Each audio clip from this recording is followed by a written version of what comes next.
안녕하세요. 네, 톡톡신에 또 진행하게 되었습니다.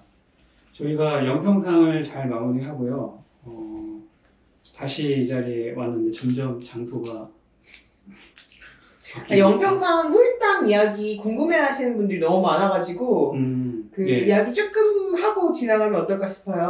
그것도 좋죠. 예. 네네. 그러니까 우리가 생각했던 것보다 여러 곳에서 되게 결과가 좋았어요. 그죠?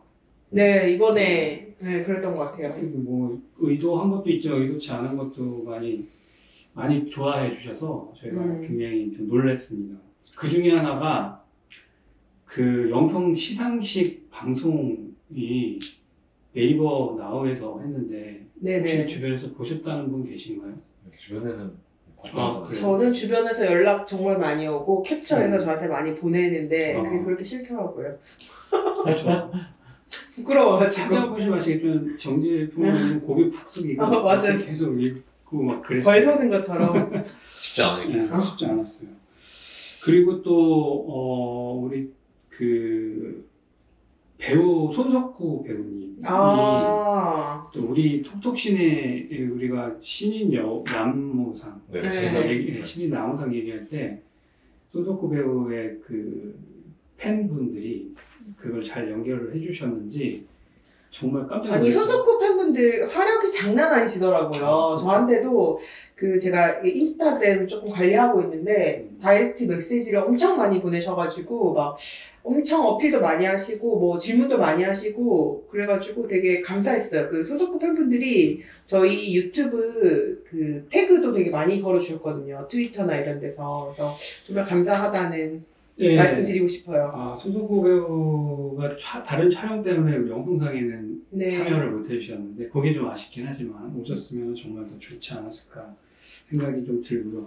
그리고 또 손석구 배우님이 지금부터 또 좋은 영화들을 계속 많이 찍으셔가지고 또 뭐 주연상이라든지 이런 상 받을 수 있는 또 기회가 얼마든지 있기 때문에 저희도 기대해 보겠습니다. 다른 영평상에서 만날 수 있기를. 네, 그게 또 뭐죠? 그 트레일러. 네네. 예고편이 하나 나왔긴 했어요. 네, 맞아요. 그 이번에 예고편 너무 멋있지 않아요? 트레일러 멋있지 않았어요? 자꾸 너무 손석구 얘기하는데 어쨌든 우리 또 핫하게 저희 영평상 잘 도움이 되셨어요. 뭐 의도치 않게 그렇죠? 그래서 그리고 아이유 배우님이 실물을 보니까 너무 요정이셔가지고 저 깜짝 놀랐죠. 제가 깜짝 놀랐거든요. 저는 또 가까이 본 사람으로서 예, 이번에 그 투샷 걸리신 분. 그렇죠. 영상이 아주 많은 분들이 전해주셨고 제가 그때 사실은 그 시상평을 외워갔거든요. 제가 재작년에 제가 한 모습을 보니까 보면서 읽는 게 너무 별로더라고요. 제가 그랬습니다.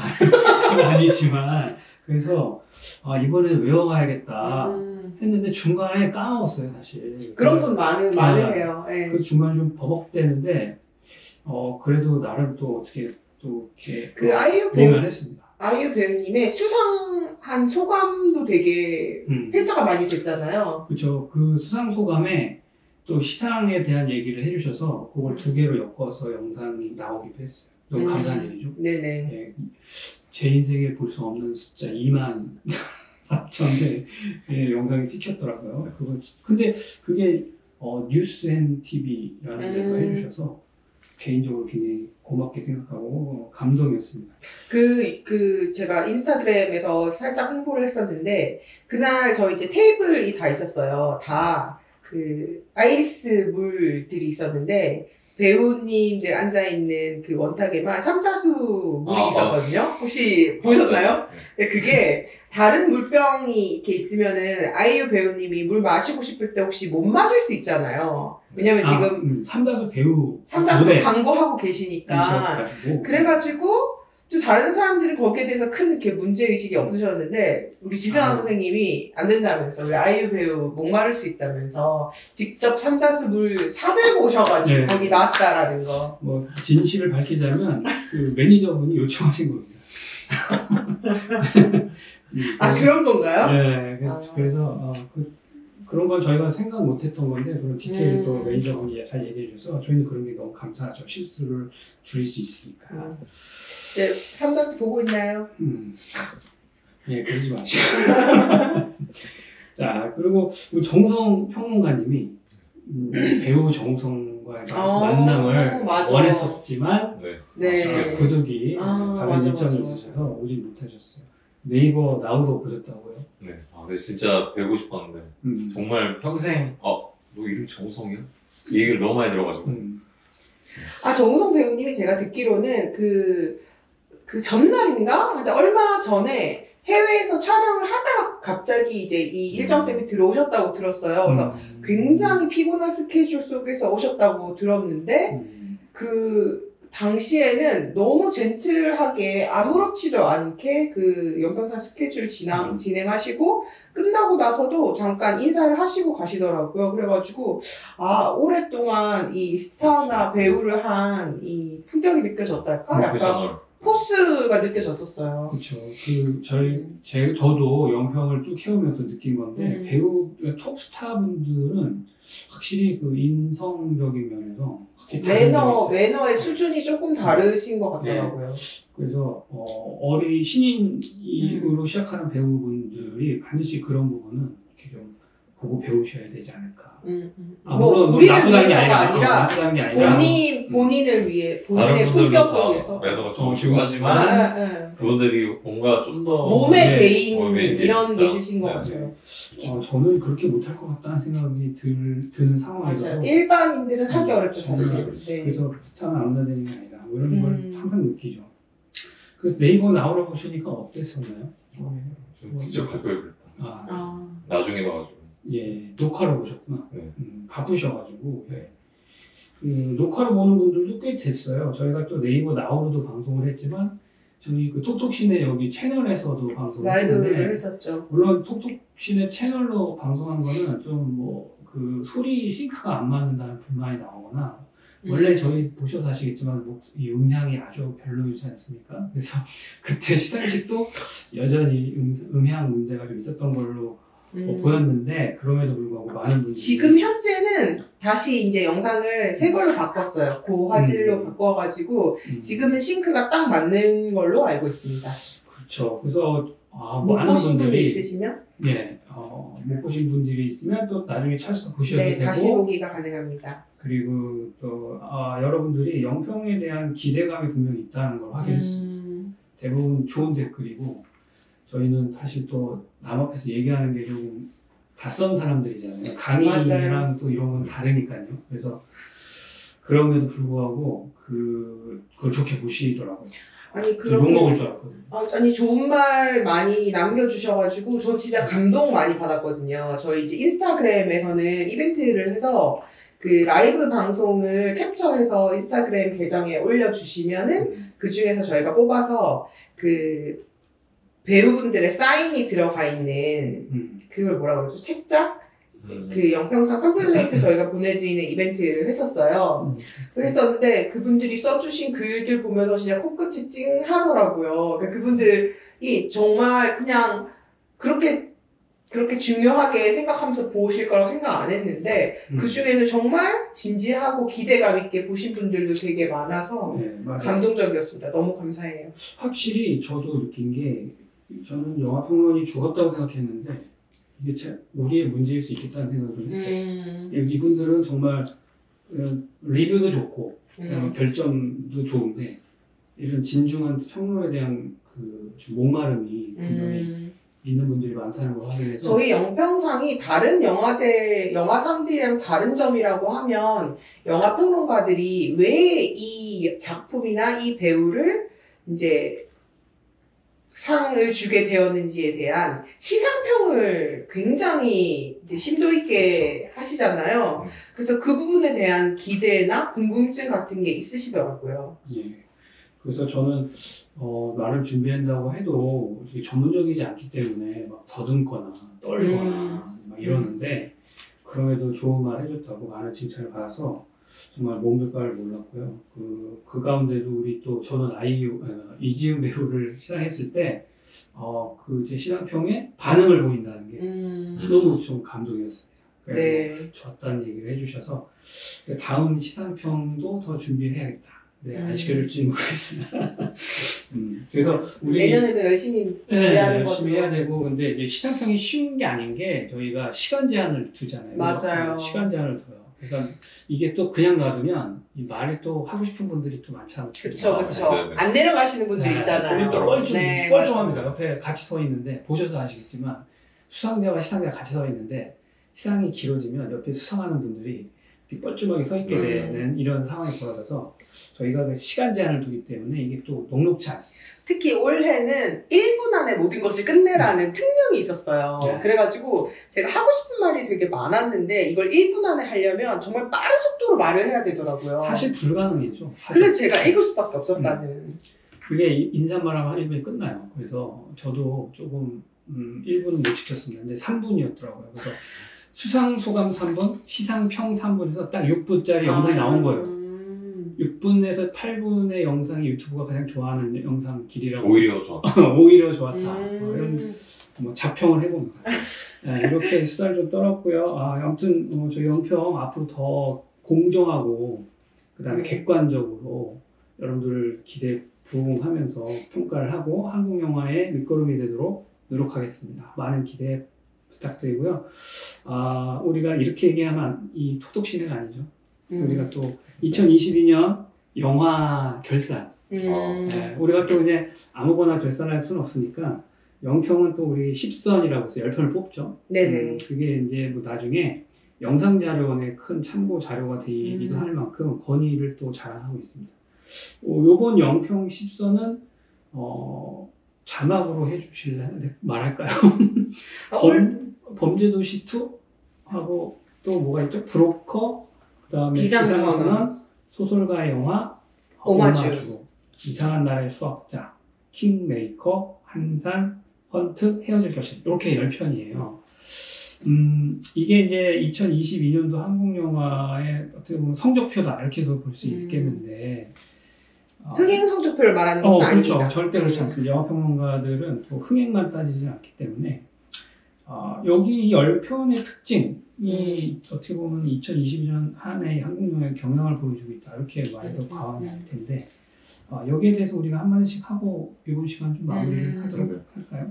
우리 정우석 평론가님 어떻게? 저는 이제 독립영화랑 상업영화를 나눠서 이제 얘기 좀 해보면 먼저 저는 이제 가장 좋게 봤던 두 편의 영화가 독립영화들이었기 때문에 소설가의 영화랑 그다음에 오마주 두 편의 영화에 대해서 얘기를 간단하게만 해보면 보통 이제 독립영화를 찍는 사람들한테 하지 말라고 하는 여러 가지 법칙들이 있어요. 버블샷 찍지 마라. 뭐 이런 것들이 있는데 그래요? 옛날에 리스트 너무 많이 쓰니까. 네, 많이 쓰니까. 네, 그런 것들이 있는데 그 중에 또 하나가 영화에 관한 영화 찍지 마라. 이런 게 있거든요.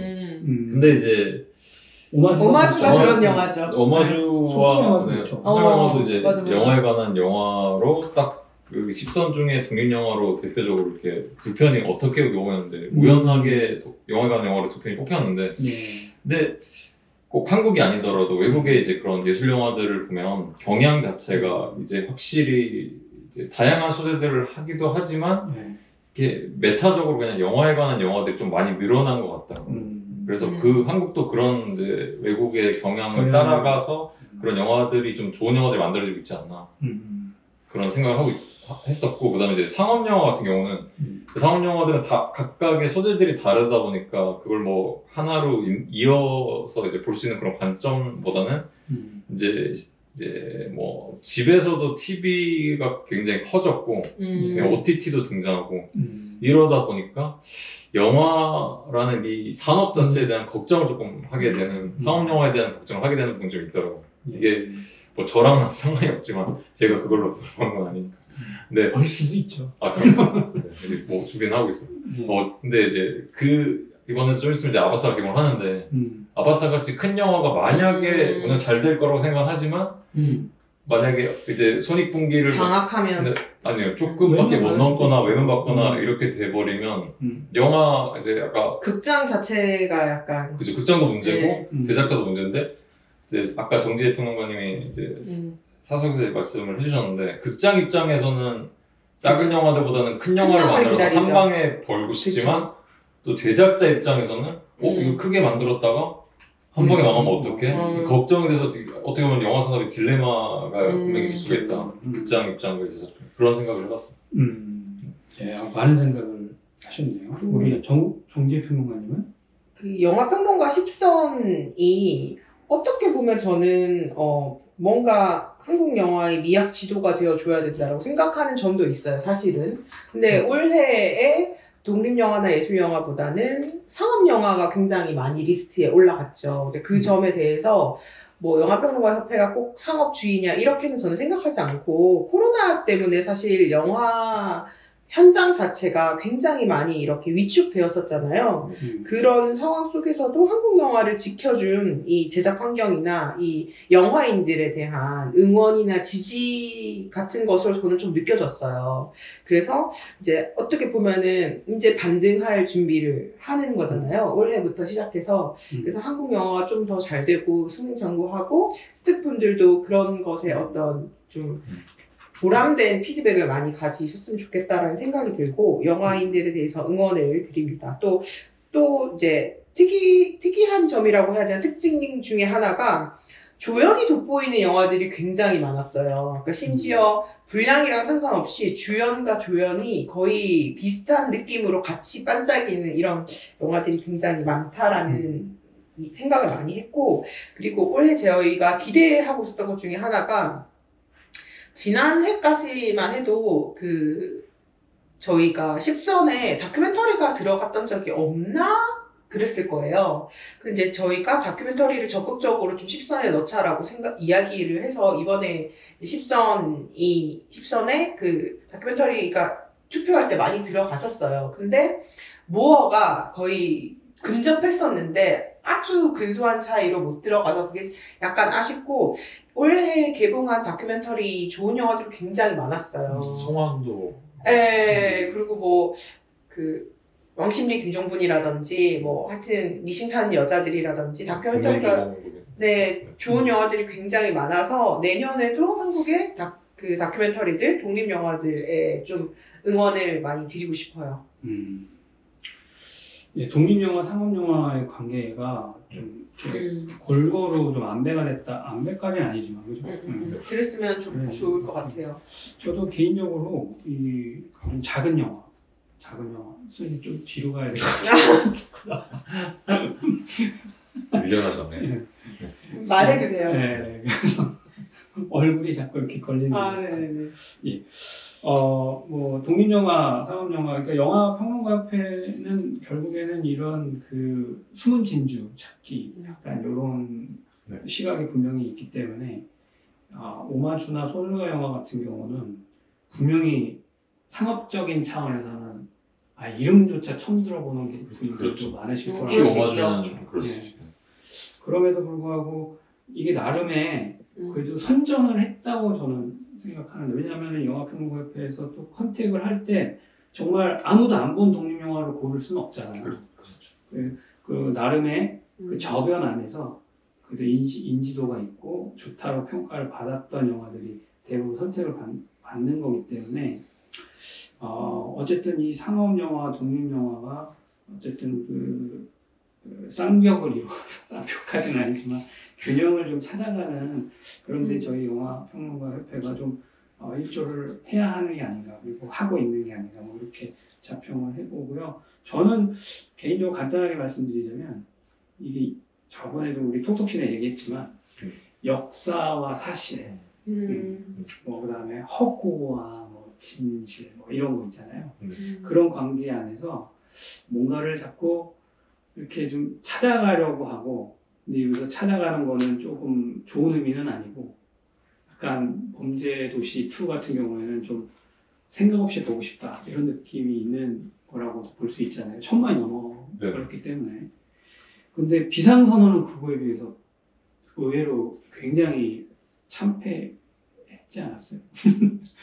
이렇게 손익분기까지는 모르겠네요. 네. 저도 비상선언은 근데 또 안 좋은 소문도 있었어요. 비상선언에 바이럴 마케팅이 세게 걸려서 어떤 사이트랑 뭐 그런 문제도 좀 드러나고 그러더라고요. 근데 어쨌든 간에 사람들의 선호도가 그러니까 더 이상 골치 아픈 건 싫고 그러니까 엔터테인먼트 요소로서의 극장이 우선순위였던 거죠. 그 영화로 다시 돌아가는 거에 있어서. 그러니까 우리 영평 10선에서는 골고루 이걸 이렇게 하려고 했지만 실제 영화를 소비하는 사람들 사이에서는 그냥 영화를 더 이상 생각하는 걸로 안 보고 싶어 하는 느낌 같은 그런 것도 좀 보이고. 아, 그런 이야기를 들었어요. 그 독립 영화를 주로 찾는 그 계층이 있을 거 아니에요. 20, 30대 여성, 50대, 60대 여성이 이 주요 계층이라고 하더라고요. 근데 20, 30대 여성들은 다시 극장으로 돌아왔는데 반해서 50, 60대 여성들이 아직 도착을 하지 않았다고 하시더라고요. 그래서 그분들도 다시 예술극장을 찾아서 본인의 취미나 그 취향을 다시 즐길 수 있는 시간이 빨리 돌아오면 좋은 것 같아요. 그래서 영평 10선은 그런 안내를 좀 하려고 노력했지만 실제로 사람들의 영화를 소비하는 사람들의 입장에서는 이제 좀 이제 영화는 그냥 즐기고 말 거야 라고 이렇게 좀 그런 걸 자꾸 드러내고 있는 게 아닌가. 약간 우려 아닌 우려. 그 생각을 진짜. 네네. 그런 영화들은 아마 집에서 맞아요. 그런 것으로 많이 바뀌었어요. 그래서 제가 OTT 플랫폼을 그래서 영향이 그래서 온 거 이제 또 극장의 가격이 또 올라갔기 때문에 한 번 볼 때는 이제 큰 스크린에 어울리는 영화로 관객들이 좀 몰리는 게 아닌가 그런 생각도 해봤습니다. 맞아요. 그래서 이번까지는 아니지만 그 용암액이라는 말 들어보셨어요? 네, 그렇죠. 용산 아이맥스 용산 CGV 아이맥스인데 사람들이 그런 큰 관, 그냥 일반 영화관 말고 더 특별한 경험과 체험을 영화로부터 갖고자 하는, 그러니까 약간 영화를 즐기는 소비하는 방식의 변화가 지금 이루어지고 있는 시기가 아닌가 하는 생각도 들어요. 그러니까 어쨌든 OTT 플랫폼 때문에 영화에 대한 정의가 다시 좀 고찰되어야 된다. 이렇게 학계에서도 우리 평론계에서도 그 다음에 이론 다루는 분들에게서도 큰 화두인데 OTT 플랫폼이 영화라는 것을 재해석해야 된다라고 하는 그 시점에 와 있기 때문에 그 과도기 아닌가 뭐 이런 생각도 좀 해보게 됩니다. 너무 또 진중한 얘기를 하면 다 나가시기 때문에 여기까지 일단 해보고요. 어쨌든 영평상에 관심 주신 많은 분들 그리고 특히 톡톡신에 구독하시면서 영평상까지 봐주신 분이 계시다면 너무 감사드리고 덕분에 200명이 넘었습니다. 구독자. 박수 칠 일은 아니고 예, 더욱 열심히 해서 저희가 2,000명, 2만 명 될 때까지 열심히 노력하겠습니다. 오늘 이야기는 여기까지 하고요. 다음 시간에 또 찾아뵙겠습니다. 감사합니다. 톡톡신의 구독과 좋아요, 댓글, 알람 설정은 저희의 힘입니다. 감사합니다.